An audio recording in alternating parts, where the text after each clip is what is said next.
One.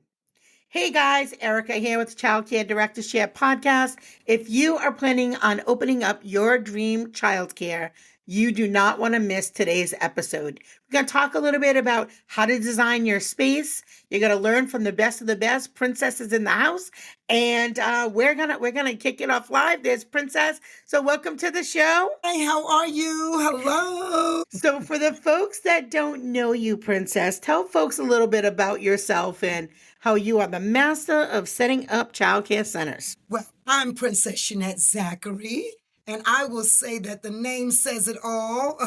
I am really elated to be a part of the podcast. And a little bit about me. I started in 1989 with the birth of my daughter. A bundle of joy came, and out of nowhere, I didn't think that I can, literally have kids. And when she came, it was the birth of my life now is because of my bundle of joy. Like everything that I live for now is because the birth of her was the birth of my business. And it took me into a different mindset to where I was like, wait a minute. I can do anything. I had a baby. Now, when I had the baby, it was like, now what do I do with her? Because I was modeling in New York City. I didn't know anything about kids. I didn't even like kids. My sister's kids were so misbehaved that I was like, wait a minute, I'm never having kids. I'm never. But I did wanted to teach, though. I knew that I wanted to be a teacher. But when my sister had her kids, I was like, wait a minute. I misconstrued the concept of what was developmentally appropriate and how do children grow and develop. And when I had my baby, I started getting very curious. I was like, wait a minute. So what do I do with her? So then I figured out, like, I need to go back to college. I need to go learn about childbirth. I need to learn about child growth and development, how children grow and learn, and just different things about children. So when I went to college, as I was having my baby, I got my degree, a 4-year degree in early childhood and elementary. I learned so much. I fell in love with children. It became my passion. So I had another baby. Then I had another baby. I had a baby in 89, a baby in 90, a baby in 91. And I'm telling you, I fell in love with children. Right now, today, you can't even separate me from children. Like this industry, the childcare industry, is my passion. So becoming a millionaire in this industry, making millions, it wasn't because I was thinking about the money. It had nothing to do with financial driven anything. It was for the love and the passion of children because I wanted to find out what drives them. How do they learn? What do I do next? Like, how do I teach them? Different things like that. And by being educated, going to college, and then hands-on experience with my own children, I was like, okay, I can do this. I became strategic. I put strategies together. Then I learned how to do a business plan. And I was like, wow, like I'm really into this business. And shortly after I had children, I opened up my own in-home daycare because I was like, wait a minute, I don't want to go to work. Because if I go to work, then that means somebody have to watch my baby. And back then, I was only 18 years old. I didn't know no better. I was like, I'm not going to leave my child in the hands of other people. What are they going to do with her? They don't know what I know. I went to college for this. So, I did an in-home daycare. I grew an in-home daycare to its full capacity where I had from 6 kids all the way to 18 kids. I grew out of my home because I had an in-home daycare, then a group home daycare. And by that time, my kids was 1, 2, and 3, 3, 4, and 5, 5, 6, and 7. I was like, all right, it's time for me to open up a daycare. I went into the industry of childcare. And that was a whole new level in my life, that a whole new bracket of income, a whole different lifestyle. It was like, wow, like I'm in business. I'm a businesswoman. And then other people started asking me, they was like, well, hey, Princess, they said, hey, Princess, you are now a consultant. Because I was helping people open up daycares, but I didn't know what I was. I was just helping people, just being generous and teaching people how to open up their own daycare. They would always ask me questions like, how did you do it? I'm like, I did it because it's my passion. I did it because I love to do it. I did it because I wanted to not only take care of my children, but now I wanted to give that gift, sow that seed to other people's children. And then I was like, well, now I like other people's children. Okay, let me bring my sister's kids back in the picture now. So then I started to become a professional. Now I was the child care professional in this great industry, this multi-million billion dollar industry of child care. So I'm like, okay, now let me learn the business side of it. So I knew childcare. I knew that I had a passion. So I'm like, okay, what's next? What is next? Pass me my book. What is next in this industry? And I started writing, but I didn't know what I was going to do yet. I just started writing. I started writing all my thoughts. I started writing what I wanted to be. I started writing about building a childcare empire and how to reach your dreams through childcare. But I didn't know it was called building a childcare empire yet because I was new.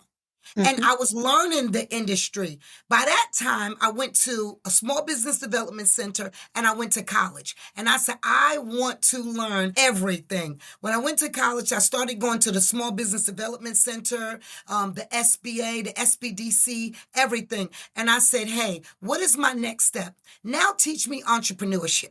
Teach me business now. Now I need to learn because childcare I thought was just you just watch kids.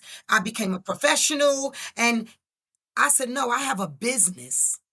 Now I need to know, grow up. You know how you grow up? I grew and Mhm. grew and grew. Mhm. Now I'm a businesswoman. I'm an entrepreneur.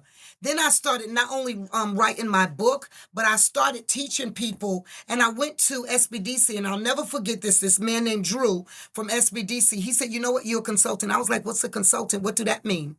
He said, you're an expert in childcare. I was like, wow. I said, okay, now what I'm going to do is I'm going to go to my next level. So I started teaching people how to open up their own daycares. And they started asking me, what's the first step? What's the second step? What's the third Mhm. step? So I Mhm. became a child care consultant. Yeah. Your whole life is literally the same as mine. I Everything that love you're that. just, girl, honey, literally everything you said, I'm just like, this is right down to my baby. I used to sell Oh, furniture. oh If wow. somebody ever told me I was gonna love kids the way that I do, and love this field the way that I do, I would have laughed at you at 20 years old. That would have my sister had her kids first, and I was Yes, like, "Oh, I don't kids, that's a lot of work. And oh my yes, God, then I had my kid, and you know how that love is like you just walked into a brick of walls. And yes, yeah, so I feel all those things. yes, Yes, yes, so it's very relatable, very relatable. yes. So and yes, you are an expert for sure. How many centers have you opened so far? Jesus, I opened about maybe 29 centers. Wow, yeah, that's 29 centers. I think that's probably the record. I don't know anybody other than a chain that's opened Yeah, yeah. 29 centers. So good Yes. for you. So for Mhm. our listeners there, let's talk a little bit about what people need to think about. Like, let's say, right, we've gotten to the point where we know we want to open a center. Maybe we've gotten a loan and we're ready to kind of start going. So let's talk about maybe what do people need to consider when they're thinking about location and space. Well, I think the first thing that they need to consider, it doesn't have anything with location to do with location and space, but I think what people need to have first is the mindset. The mindset of I'm really about to embark on a business. And Hmm. not only a business is developing a solid business plan. After you get that mindset and you say, well, okay, I want to open up a business, whether it's a childcare business or a consulting business or a beauty salon, which I own salon suites and barbershop and different things like that. So I'm a serial entrepreneur. This is what I love, business. But I had to first have that mindset and then develop a solid business plan.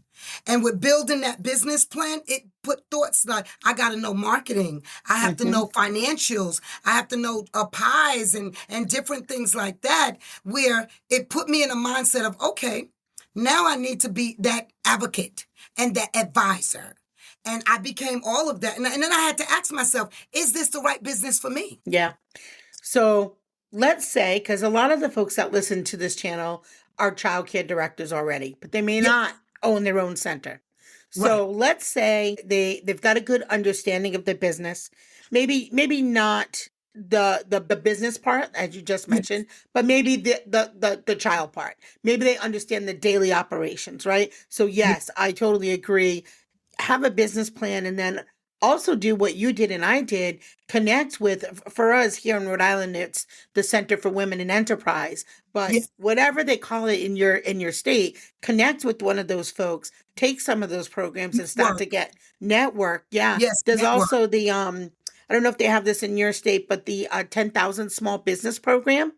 Do they Yes, have we have that? the Yeah. Chamber of Commerce. So Okay. that can get involved in your local Chamber of Commerce and your small Yeah. business development centers. What I do is I connect with, I'm going to just name a few like Kennesaw Business Association, Marietta Business Association. So Hmm. in each city and each county, I'm connecting with the business associations. And I'm also connecting with real estate agents and contractors because we have to think about that also. When you open Yeah. up your daycare center, are you going to need a contractor? Do you need a real estate agent to help you find and locate that perfect center for you, you know? Mm. And then do if it's going to need work or not, construction. So those are things to think about. But I will tell you this, any directors, anybody that's interested in opening up their own childcare facility, familiarize yourself with the state and county rules and Mm. regulations for childcare centers. That's another thing. Once you tap into the rules and regulations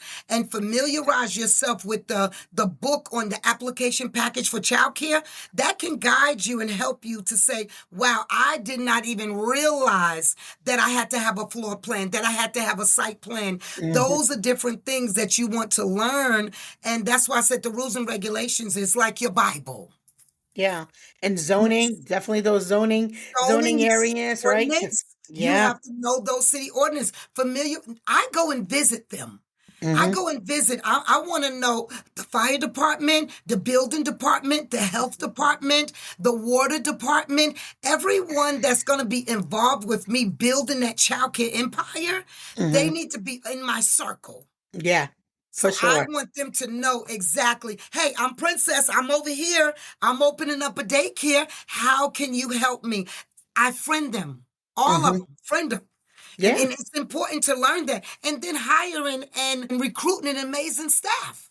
Yeah. Start connecting with people, go in different places. And I connect with a lot of people where I want to be in 5 years. So that way I can strategize, I can have a plan in place, I can be able to execute the plan, just review everything, revisit the plan, things like that. So it's going to take that. You don't write a business plan overnight. That's No. going to take time because guess what, y'all? It's your roadmap to success. Yeah. And the other thing is once you have that business plan, you sometimes have to deviate and add pages and take out pages Yes, because as that's you what go, right? I'm As saying. you go. It's not Yeah. an overnight thing, and it's not a get rich overnight. Yeah. I tell people all the time, the reason why I make the money and I'm able to live my dreams through childcare because it was my passion and I loved it. And it didn't start Hmm. out like that. I just wanted to model in New York City. I'm telling you, I Hmm. wasn't thinking about children. And then when it happened, I'm like, I like this. So yeah. You know, the other thing I want to tell folks too is when you put your business plan together, you may have one plan, but fate might have something else. So you may grow slow, but you may grow fast Oh because yeah. that Oh also happened, right? So that yes. happened to me and my sister. We opened up one center. Within 6 weeks, we were full in that one center. Yes. And Yes. within 3 months later, we had center number two, right? And Yes. we didn't plan that. That was not part of the plan, but that's just kind of how it went. And once you know like how once you have that blueprint, that center number 5 becomes easy, and number Oh 6 and 7, it's like, again, it's a blueprint. You've got it in your head. Now yes. let me ask you this question, because you've opened up so many centers. What is your favorite? Build from the ground up, doing a reno of a place, or a turnkey? What's your favorite one? My favorite I'm telling, I didn't mean to get into this, but Mm-hmm. my favorite is turnkey. Like I literally love to take buildings. I like projects. Mm-hmm. So I literally like to take it from scratch and build it from A to Z. The Mm-hmm. blueprints, building doing the drawings, and then from drawings, a gutted out building. And now I have to actually make the rooms, design the building. That's how I became the daycare design specialist. Yeah. That's another thing, like I didn't know, but it was like, okay, you're the daycare design specialist. I like to build them out. Mm, mm. Yeah, I'm not good at that. My sister's awesome at that. Thank God I have her. But yeah, my Thank God I sister's the have same way. Tamika. Yeah, yeah, we all need, but we all, right? We all There's a lesson. what There's a that lesson right there, directors.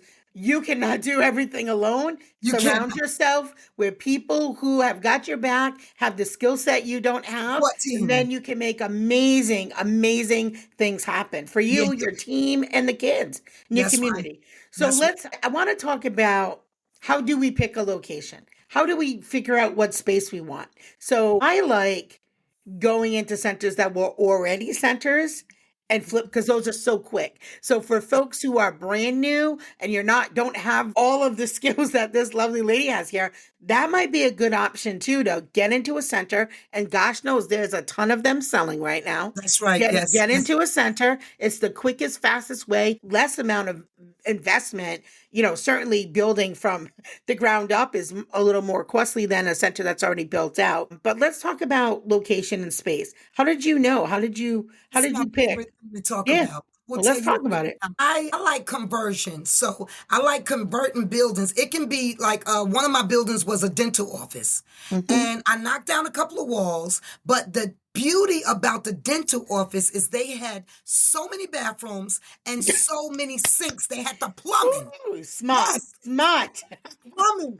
So I was like, wow, if the plumbing is already there, because that's your biggest expense, everybody, the plumbing. So if you can find a building that was either a doctor's office or a dental office, and that plumbing is already there, you already have your baby room, you have your kitchen, you have that toddler room. You don't have to run pipes all underneath the floor to build that, because that's very expensive. But my favorite thing is location, because I like to go places and find demographics and your target market. Like, know your demographics, know your target market. And the biggest thing about that is I like to find buildings that's right next door to schools or down the block from schools. So that way you can partner with elementary schools. And guess what's going to happen, guys? The siblings is going to come to you.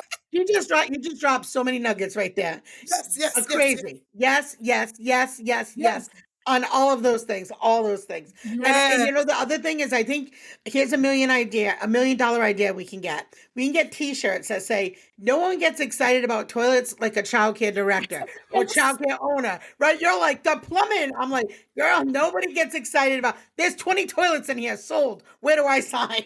I'm telling you a true story. I went to a building and the owner was showing me all around, and I'm excited. I'm like, a toilet, a Yes. sink. Yeah. And he's like, ma'am, well, what do Yeah. you mean? I'm Yeah. like, no, you don't You just understand. see dollar signs. You're like, save me As 20. soon as I saw the toilets and I saw the sinks, I was like, infant room, toddler room, Yes. preschool, Yeah. early threes that's still getting potty trained. A toilet is going there, a sink is going there. So you got to have so many toilets and so many sinks per your child's staff ratio. So Yeah. if you have 10 children, that's 1 to 10 for 2-year-olds. In it's different in every state. But Hmm. say in Georgia, for an example, it's 1 to 10 for 2-year-olds. You're going to want a sink in that room and you're going to want a toilet in that room. Yeah. And And right the you room. gotta have vision. You gotta have vision to be able to walk in a building. So our biggest location was a car dealership.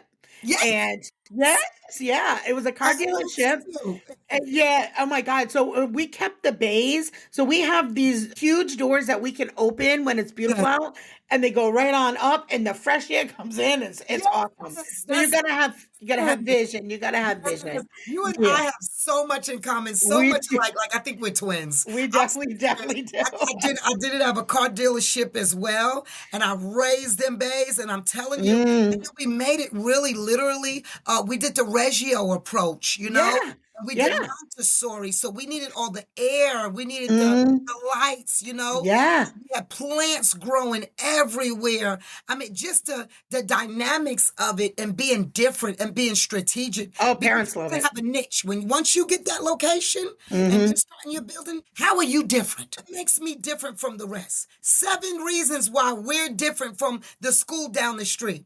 So you Hmm. have to make sure that you're different. And what are you doing different? Are you 24 hours?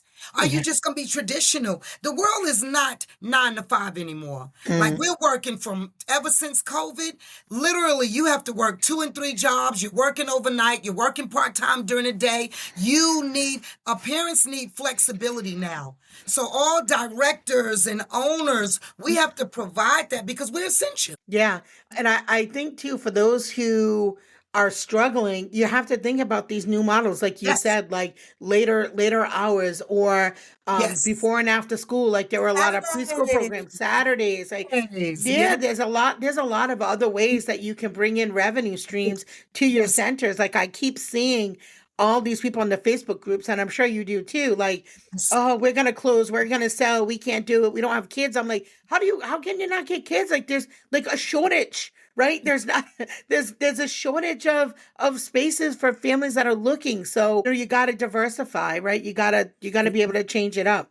And everybody needs to now think about a surefire marketing strategy. Your marketing is like your biggest thing. And you know what a lot of people do? They say, well, you know what? I'm going to open up my daycare center, but I'm not interested in marketing. I don't want to pay for marketing, dollars. I don't want to pay for, 10,000 or 20,000 or even 5,000. They don't want to put into the marketing, but you have to invest so that you Yeah. can get that ROI, that return Hmm. on your investment. You're going to have to invest in that marketing and put that marketing plan together, your website, have it all in your business plan. Yeah. So let's talk about safety and regulations because that's a big factor when you're designing space. So let's talk a little bit about that. How do you make sure it's safe? How do you meet the regulations? There's fire codes and all those things.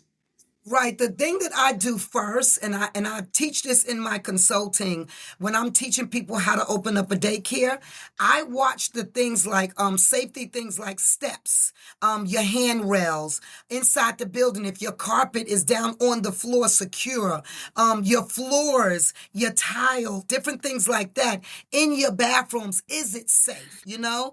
You got to watch for just children getting their hand caught and stuff. The fence is the most important thing. I will tell y'all, when you think safety, think of right from the start and think of your playground because that's the first thing they check when they're coming out to do your licensing.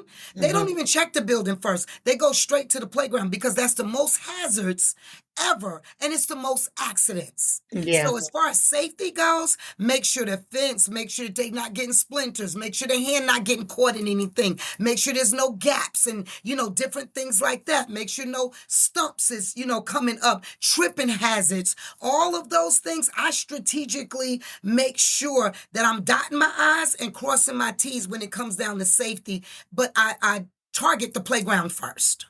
Yeah, and I agree with you. I just had a safety expert on about 2 hours ago, and we were talking about playground safety. She Yes, installs yes, yes, yes, playgrounds. Yeah, ma'am. so yeah, I'm telling you, I got to bring all the Right on things to target. my Yes. people here. Mhm. I got to help these childcare directors. There's so many new folks joining our field, and I'm talking to you out there. We know you. We see you. We are here. You're not alone. So these things that we're talking about are things that we know you face every single day. So let's talk about the design of the inside space. Like maybe what do we need to consider in terms of what needs to be different from an infant and toddler room as opposed to older age groups? What when you're doing design, what do what are your advice there? I'm glad you asked that question because people will open up a daycare center and have no knowledge on what's developmentally appropriate. And that's a big thing. That's a big thing, directors, because we will buy toys and we'll fill up that daycare with necessary things that we don't need. Less is best. So if we put exactly what we need, what's developmentally appropriate in our infant room, we're not going to put hard blocks in our toddler or our infant room. We're going to make sure we have soft toys. We have to make sure those cribs are safe. Now they look in those cribs, they make sure it says safety measures for the cribs. You have to have certain type of cribs. Now, back in the days, you used to use those big toddler cribs. You remember back in the days? Yes. Now you have to have certain cribs that's safety product cribs. Not only that, we have to make sure the toys are developmentally appropriate. And now they're even looking at books, the large books and soft books, the books that little crackle and stuff like that that make Mm-hmm. noises. Music is very important. They want you want to make sure you have music. But how I teach people is to make sure you have 7 to 9 curriculum areas in each and every room, and that Mm-hmm. includes the baby room. You want to have science in the baby room. You want to have music in the baby room. You want to have housekeeping in the baby room, arts and crafts in the baby room, things like that, bubbles, everything. Because science in the infant room is not like science in your after school room.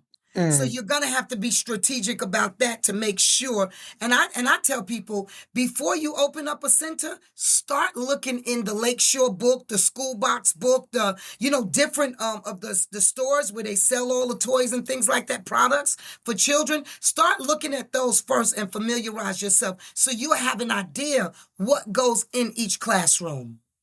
Yeah. And two, the other thing is you can also, if you're really thrifty, you can also make some things too, like in the Oh infant room. yes. Oh my God, we use the big Ziploc bags and secure them. We'll put Oh leaves in yes. there so they can crinkle them, or snow so the kids can feel cold but not, What about your toilet eat the paper snow. rolls? All, For all toilet those paper things. rolls, Yep. you can put actual rice in it or beans in it. People don't like to do that stuff no more. They don't like to create and make things. Like kids love hands-on stuff. We got to Yeah. go back in the days when they did hooked on phonics, and I'm serious, and we was making things. Everybody think now you have to spend a whole lot of money Yeah. to open up a daycare center. No, be creative. Make Yeah. things. And Yeah. Tamika, she's awesome at making everything. I'm telling you, we have a rock climbing wall that we made from scratch.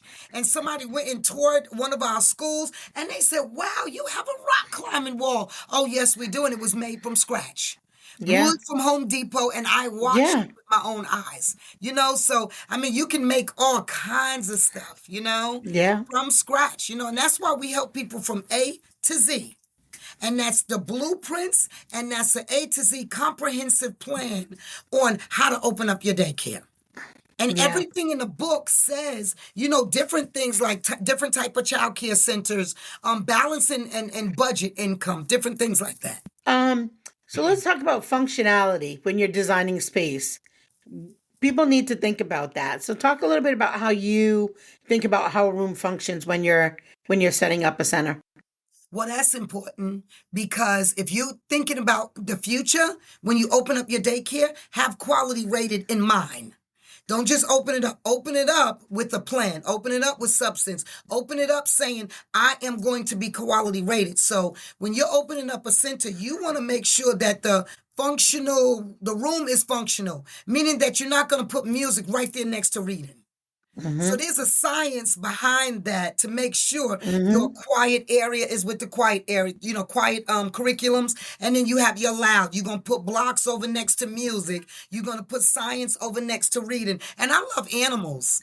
We Mm. put animals in all of our classrooms. We have guinea pigs, we have rabbits, we have turtles, every single dragons. We have all kinds of birds.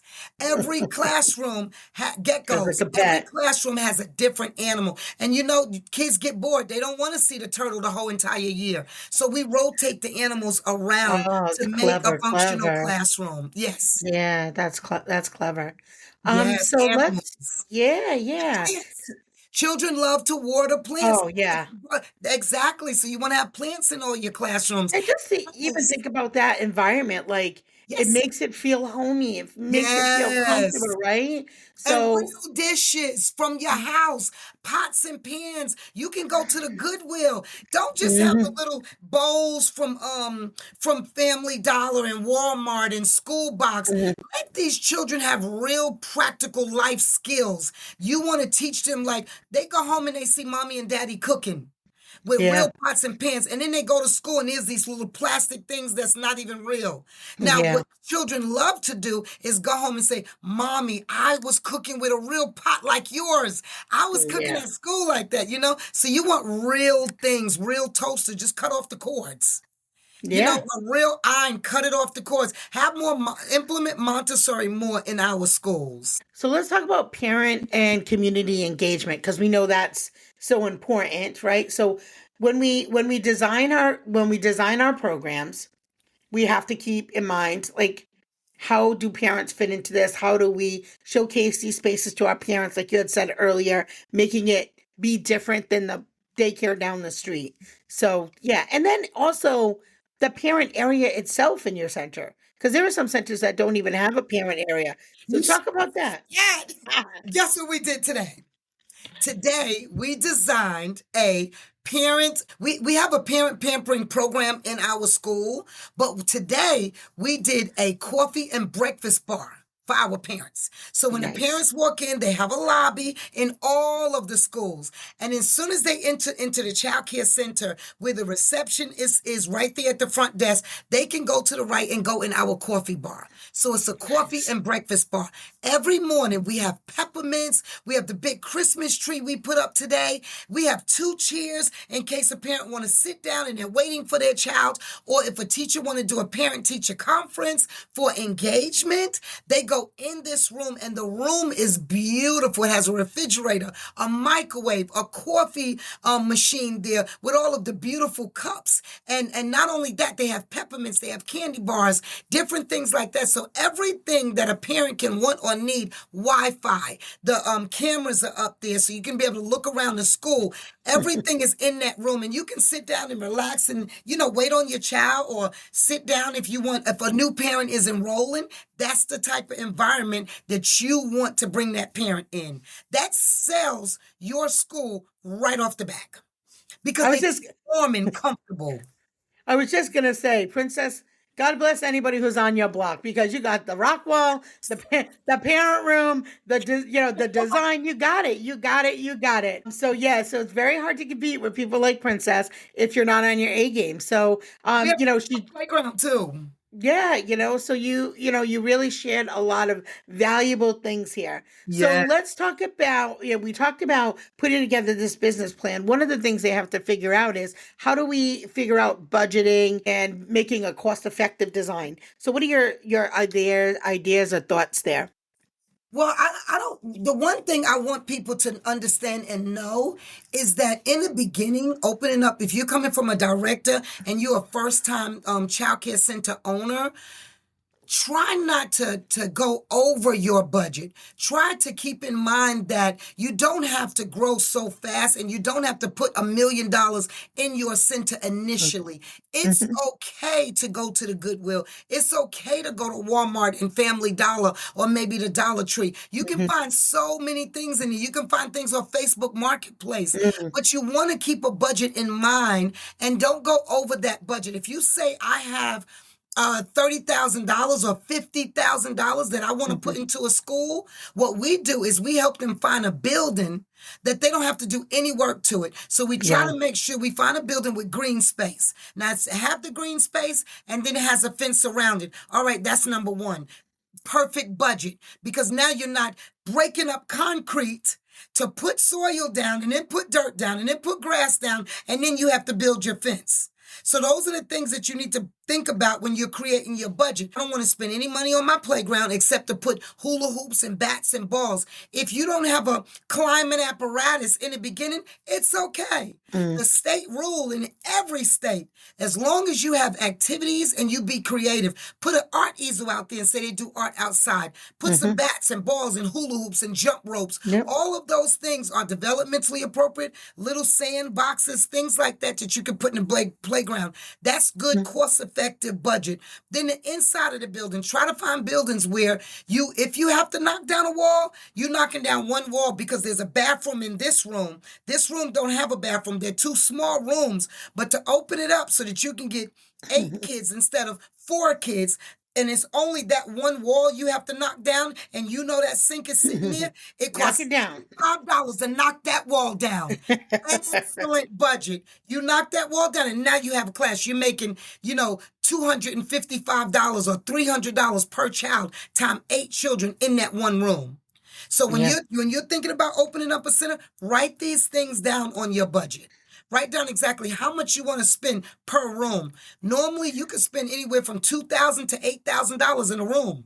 I Mm-hmm. like to start off with the 2,000. Yeah, and then you can go from there. Then Yeah. you can grow. And as children come in and you getting registration fees, then you take all them registration fees. Now I want to buy some really nice science. Now, Hmm. at 6 months from now, I want to have animals in all of my rooms. But you might not be able to start out like that. So you want to have a surefire budget in place. For Yeah, and each month. if you have a school too that has many classrooms, you can furnish, two or three, fill them up, and then And then add do on the those next. classrooms Yeah, and do an amendment. I have a yeah, school like that right now. Right yeah. now, literally, like you must be reading my mind. We're I the love same. I told you we were the same. we're the same because I have a school right now where I have one room set up and I have three rooms. I'm gonna fill that one room up, and Hmm. then as we grow, we'll Yep. open up the second room and the third room and the fourth room. So the building has four rooms. It's a total of 62 children, but with pre-K, you can have 82 children. Ooh. Right now, in that new school we just opened up a few weeks ago, we only have 8 children. All right. Well, and when we grow and we get more children, we're going to open Hmm. up more classrooms. So that's a good idea. I'm so proud of you, and I'm glad you brought that up. Thank you, You're because welcome. people think if they get a big building, they're stressing themselves out on how do I supply this whole building. Mm-mm.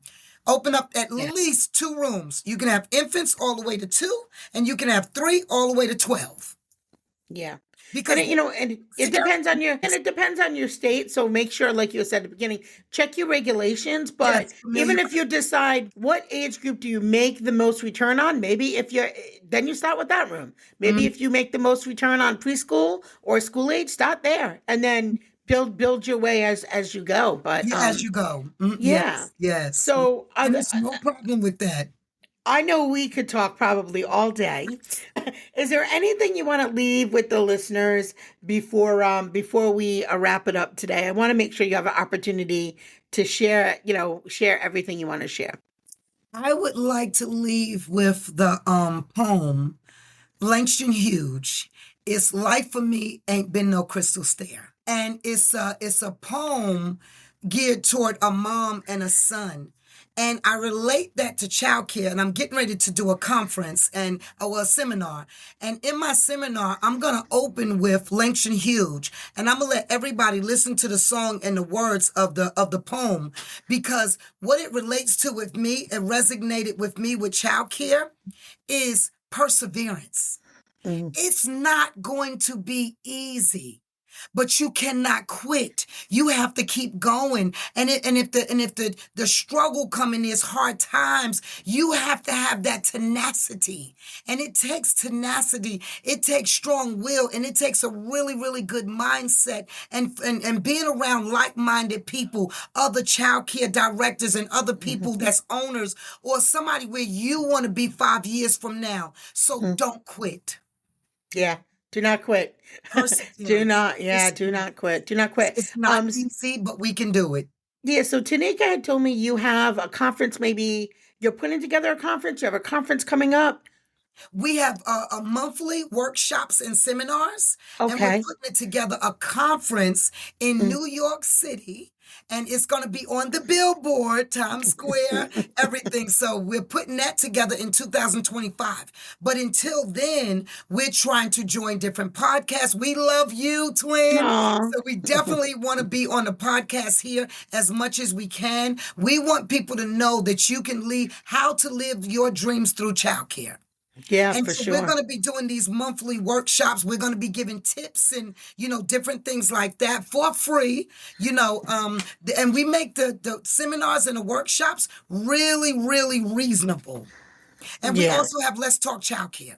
So every single month, people can come on, and we just talk about childcare, the good, the bad, and the not so good of childcare. It's Yeah, called Let's yeah. Talk Childcare. I love it. I love it. It's I don't know how we every I don't know Wednesday.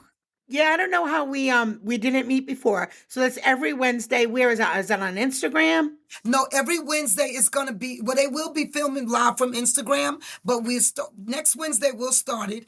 Well, we've been starting it, but we stopped. So we're going to start it back up next Wednesday. And every Okay. single Wednesday we come on, Let's Talk Childcare, the good, the bad, and the not so good. It's going to be on Zoom.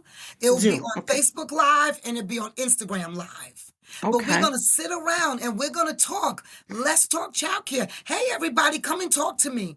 I will Yeah. give you how I started, the good, the bad, the ugly, Yeah. how I had a fire and lost everything and became a millionaire afterwards. Yeah. Well, sometimes we need those things that really help us see our vision Yeah, and motivators. focus. Yeah, absolutely, Yeah, absolutely. yeah. It's been a pleasure. Tanika had given me some info about your upcoming conference. Yes, I would love to November be the part of that. 16th. I would love to be part. So we're going to definitely connect on that. And Yes.